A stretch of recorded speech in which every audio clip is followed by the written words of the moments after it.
বাইরে খুব বৃষ্টি হচ্ছে, তো আজকে বিকালে এখন তৈরি করব তালের বড়া পিঠা। তো ফ্রিজে তালই ছিল, যাই হোক এখন অন্য পিঠা তৈরি করব না, তালটা অনেক দিন রয়েছে, সেজন্য পিঠাটা তৈরি করে ফেলবো। যাই হোক এখন চলে আসছি তৈরি করার জন্য। চলুন দেখা যাক আমাদের তৈরি করার জন্য কি কি লাগছে। তাল নিয়ে নিয়েছি, সাথে একটু লবণ দিয়ে ভালো করে মিশিয়ে নিচ্ছি। এর ভিতরে দিয়ে দেবো পরিমাণ মতো গুড়, চিনিও দিতে পারেন আপনারা এর স্বাদ বাড়ানোর জন্য, গুঁড়া দুধ এবং নারিকেলও ব্যবহার করতে পারেন। আমি নারকেলটা দিই না, সাথে একটু সামান্য পরিমাণ ঘি ব্যবহার করতে পারেন, এতে ফ্লেভারটা সুন্দর আসে। এতে ব্যবহার করছি আতপ চালের গুঁড়া। আতপ চালের গুঁড়াটা অবশ্যই ব্যবহার করতে হবে, অন্য ময়দা কিংবা আটা ব্যবহার করা যাবে না। এতে পিঠার যে স্বাদটা সেটা কিন্তু অনেক সুন্দর আসে।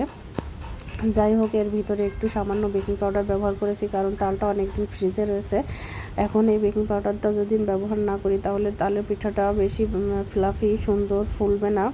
যাই হোক এখন চলে আসছে, এটা ভালো করে মেখে নিব।